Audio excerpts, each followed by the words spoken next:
Hola, buen día, ¿me escuchan?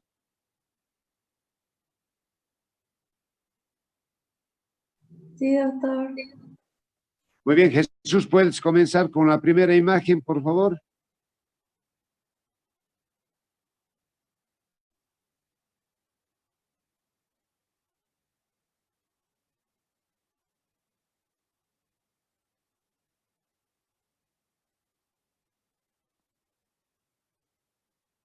Bien, vamos a ver entonces ahora las fracturas supracondilias en niños. ¿Sí? ¿Qué es lo más frecuente?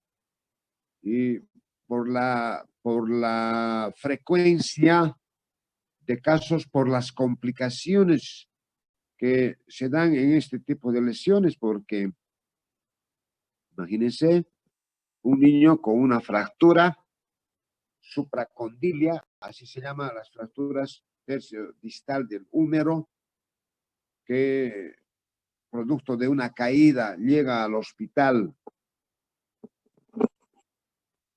a emergencia.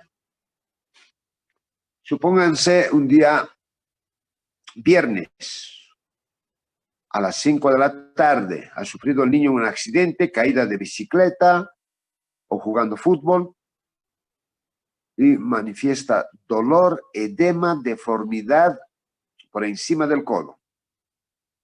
Y es llevado hacia el hospital. En el hospital le someten a una radiografía, evidencian que hay una fractura por encima del codo, inmovilizan al paciente y hay dos cosas que pueden darse. Una, que indica el médico su internación, que sería lo más correcto, y otro es que la familia diga no, no vamos a permitir, porque el médico que va a indicar la internación va a explicar que el paciente, como no es fractura expuesta, va a quedar internado ese día viernes, el día sábado, el día domingo, y el día lunes va a ser valorado por el especialista. Como no es emergencia, porque no es una fractura expuesta, entonces se da ese fenómeno. Y por ende, la familia dice, entonces prefiero traerlo el día lunes. ¿Sí? Eso es lo que sucede. Y el día lunes vuelve el paciente, se interna, puede por ahí no estar en ayunas, entonces no se le va a pedir exámenes de laboratorio, en tanto que cuando se ha quedado internado, ya los médicos que han indicado su internación, ellos ya solicitan exámenes de laboratorio, ¿sí? Y porque se trata de niño, probablemente, depende de la conducta del servicio, probablemente no van a pedir valoración cardiológica, probable, pero en otros servicios sí se pide. Entonces, el paciente, cuando está internado, se adelantan esos exámenes preoperatoriales y el día lunes, cuando el médico especialista llega al servicio, es designado el caso a él, porque el jefe de servicio debe designar el caso. Entonces, se hace cargo a partir de ese momento del paciente. Pero si el paciente ha ido a su casa y viene o retorna el día lunes, entonces recién se van a hacer todos los exámenes complementarios y se va a perder un día más, porque esos exámenes por ahí el paciente ni siquiera está en ayunas. Entonces se va a tener que quedar y al día siguiente, martes, solicitar, y el examen va a estar para en la tarde y recién el día miércoles valorar, en fin. Entonces, vean, y se trata de un niño, supónganle de 6 años, de 8 años, y así va pasando el tiempo. ¿Sí? Y pónganse en la situación de la familia, muchas veces porque es norma del conducto, o con la norma y conducta del servicio, o porque simplemente a veces la mamá en su desesperación o el papá decide llevárselo al paciente. ¿Sí? Entonces, eso se ve con mucha frecuencia. Muy bien, es importante reconocer la anatomía de esta zona. Y entre esas, observen ustedes al nervio cubital, que está de color amarillo, que es lo más importante. Este nervio está pasando por el canal epitrócleo olecraniano, en la parte posterior del codo, en el lado interno, posterior e interno del codo. Y puede estar dañado este nervio. Entonces ya se hacen los exámenes complementarios para ver el compromiso o no de este nervio. Siguiente, por favor. Observen ustedes que estas fracturas, cuando son completas, aquí se debe aplicar toda la clasificación de las fracturas.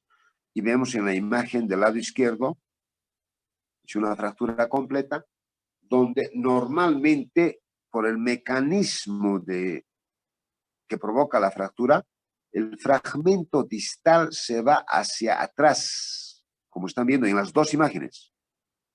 El fragmento proximal se va hacia adelante. Ese fragmento proximal es el que puede comprometer a la arteria humeral. Entonces, una de las complicaciones también es el compromiso de la arteria humeral, ¿cierto? En tanto que el fragmento distal, como ustedes pueden ver, se va hacia dorsal, hacia atrás. Y generalmente por la acción de los músculos y por el mecanismo de la fractura, va hacia el lado externo. Entonces, el fragmento distal generalmente está dorsal y lateral, hacia el lado externo.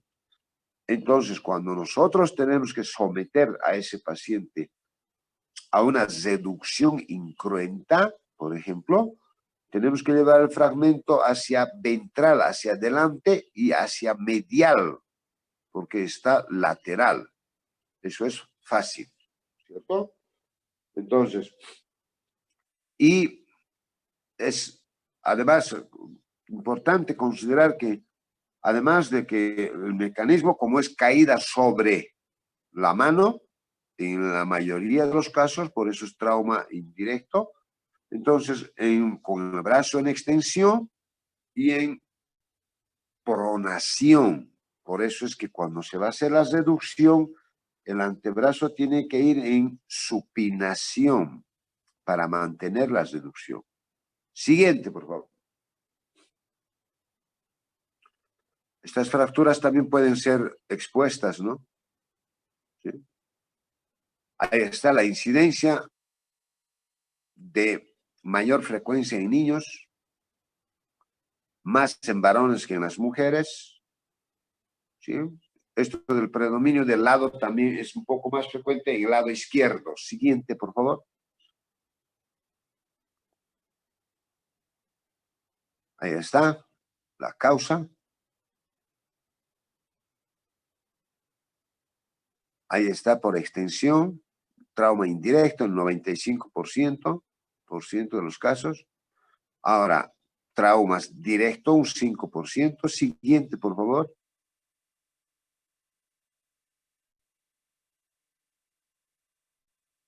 Ahí está. Las caídas sobre el talón de la mano o sobre la mano, como ustedes quieran, con el codo en extensión. Siguiente. Ahora, cuando es por traumas directos, como directamente la caída sobre el codo, puede darse también. En esos casos, el trazo de fractura es diferente, porque el trauma, miren, en la imagen del lado derecho, la flecha de color rojo está indicando el trauma en el codo. Y vean cómo el fragmento distal se va a dirigir hacia adelante, ¿sí? Hacia adelante. Y el fragmento proximal se está dirigiendo hacia atrás. Y ahí es donde puede afectar el nervio cubital. ¿Ok?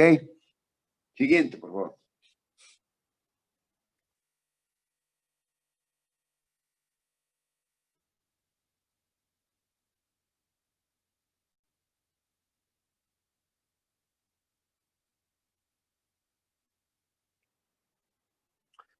Los síntomas, obviamente, como toda fractura, va a provocar intenso dolor, edema, deformidad, equimosis, impotencia funcional, crepitación, etcétera, etcétera. Siguiente.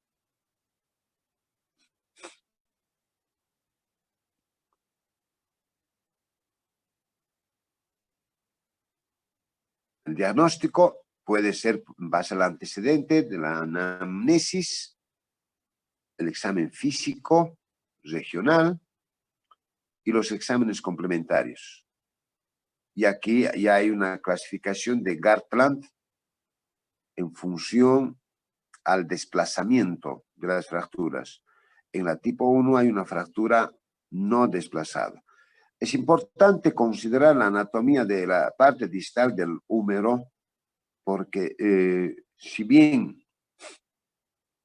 esta parte distal ya tiene un nombre específico que se llama paleta humeral y tiene una orientación hacia adelante, no es recto, está orientado hacia adelante. Ese es un detalle muy importante.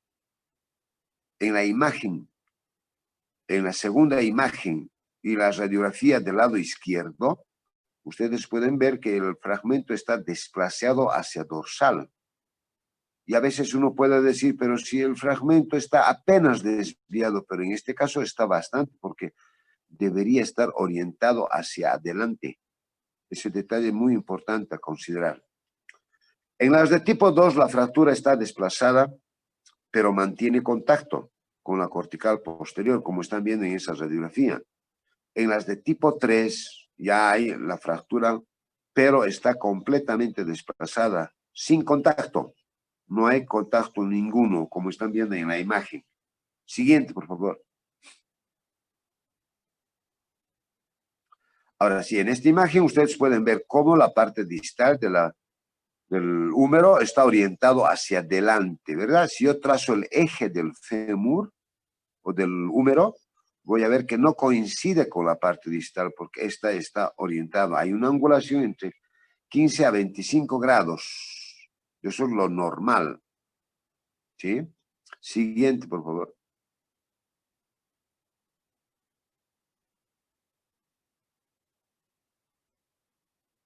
Ahí está, el tratamiento es lo que yo vengo comentando con los alumnos del otro grupo, en el sentido de que hoy en día la orientación que se da a los nuevos médicos que están haciendo la especialidad es de hacer tratamiento quirúrgico. Sí, tratamiento quirúrgico. Cuando en la época en la que yo me he formado, la conducta era no quirúrgica, era la reducción incruenta. ¿Sí? Para lo cual hay que tener más habilidad, hay que tener mucha paciencia, mucho conocimiento de la anatomía, ¿sí? Y el resultado es satisfactorio. De cualquier manera, ya con un tratamiento quirúrgico o no quirúrgico, por la zona de la fractura va a haber compromiso de los núcleos de crecimiento. Y eso también se tiene que explicar a la familia. Recuerdan que son niños, en su mayoría de 5 a 7 años de edad más frecuentes.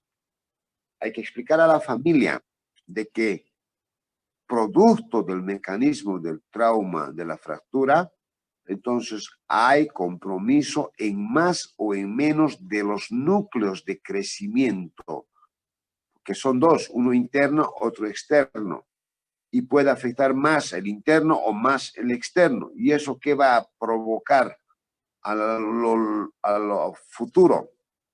A pesar de haber hecho una reducción anatómica perfecta, con o sin cirugía, ¿sí? Puede haber que uno de los núcleos se haya afectado, uno de los núcleos, y el otro núcleo esté menos afectado y desarrolle más, y eso provoque deformidad a futuro en el codo, embalgo o embarro. Ustedes ya tienen idea qué es embarro o embalgo.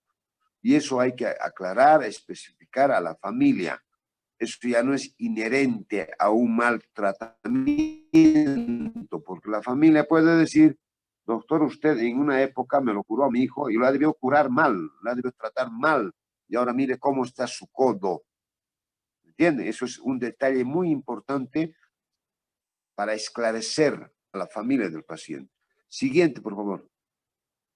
En las fracturas no desplazadas, entonces, ahí está una recomendación. Y en todas las fracturas, ahí está la indicación de la reducción cerrada. ¿Sí?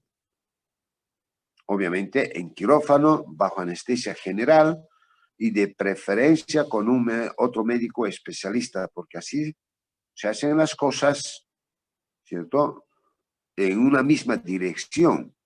Y yo en esto soy franco, porque imagínense si yo entro con un interno o con un residente que está aprendiendo, entonces no vamos a ir en la misma dirección, vamos a tener ideas diferentes. En cambio, con dos especialistas ya la cosa es diferente.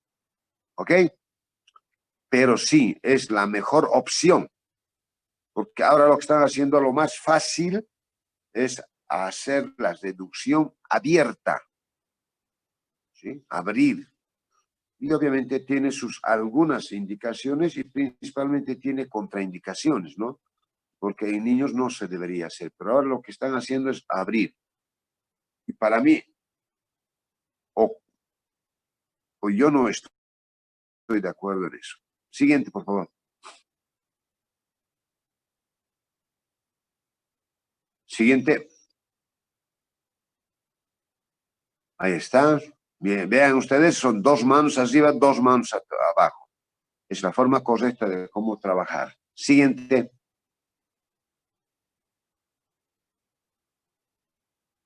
Se puede, después de haber hecho una reducción incruenta o cerrada, se puede utilizar unos clavos de Kirchner o de Steinman, percutáneos para fijar, pero a través del uso del aparato de rayos X que se denomina arco en C. ¿Sí? Con lo cual hacemos al vivo y con lo cual el resultado es 100%. Siguiente, por favor.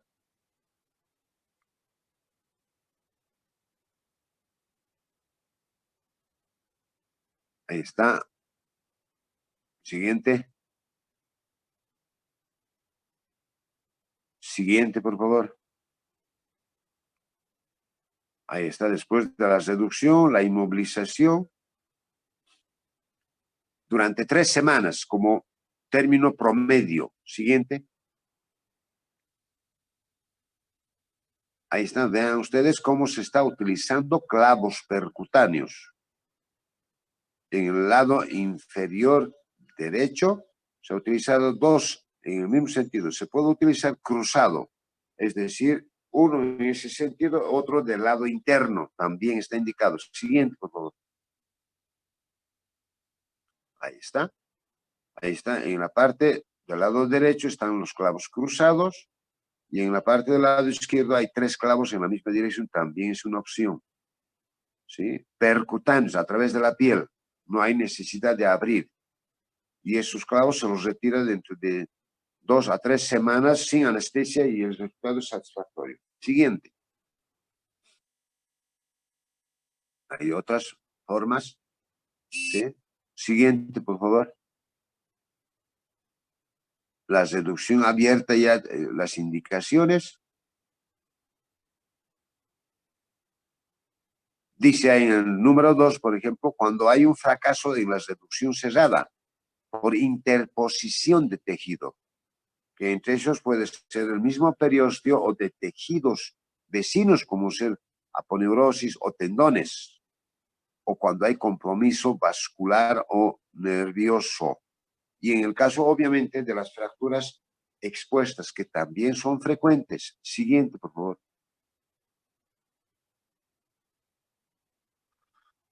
Complicaciones. Entre las complicaciones inmediatas está el síndrome compartimental y eso puede llevar a la isquemia de Volkmann. Por eso es que a esos pacientes se tiene que internar. Y en la indicación después de internar se pone control de pulso periférico, control de llenado capilar. Hay que ir controlando porque no tiene otro sentido que que controlar para evitar estas complicaciones, que es el síndrome compartimental. Entre las complicaciones ya tardías puede haber miositis justificante. Ahora, consolidaciones viciosas. Ahora está la deformidad en valgo o en barro, que les he dicho, ahí está, el codo. ¿Sí? Esa es otra complicación. Y las lesiones neurológicas, que está ahí como neuritis tardía, puede ser también. Siguiente, por favor. Ahí está la isquemia de Volkmann, es una complicación que ya la hemos visto en teoría. Siguiente. Es irreversible cuando ya se da ese fenómeno. Ahí está, vean ustedes en la imagen donde dice codo valgo. Vean el lado derecho del codo y el lado izquierdo. ¿Sí? Eso también es inevitable, pero se puede corregir. ¿Sí? Se puede corregir. En el lado afectado donde dice codo valgo, en el lado interno, a nivel de la fractura, es decir, en la parte supraepitroclear, donde está el núcleo creciendo normalmente, porque es el lado externo el que no está creciendo, no está desarrollando ese núcleo. Entonces podemos colocar unas especies de grapas para encarcelar el núcleo de crecimiento interno. Y eso lo dejamos para que vaya el lado externo creciendo y compensando la deformidad. De esa manera es que se puede corregir estos defectos de codo en valgo o en barro mediante el encarcelamiento de los núcleos de crecimiento de uno de ellos, dependiendo cuál está provocando. ¿Sí? Siguiente. Ahí está el compromiso neurológico. Puede haber también vascular, compromiso vascular que les había indicado yo, de la arteria humeral, con el nervio mediano que siempre están cruzando. Siguiente. Muy bien, ¿alguna pregunta?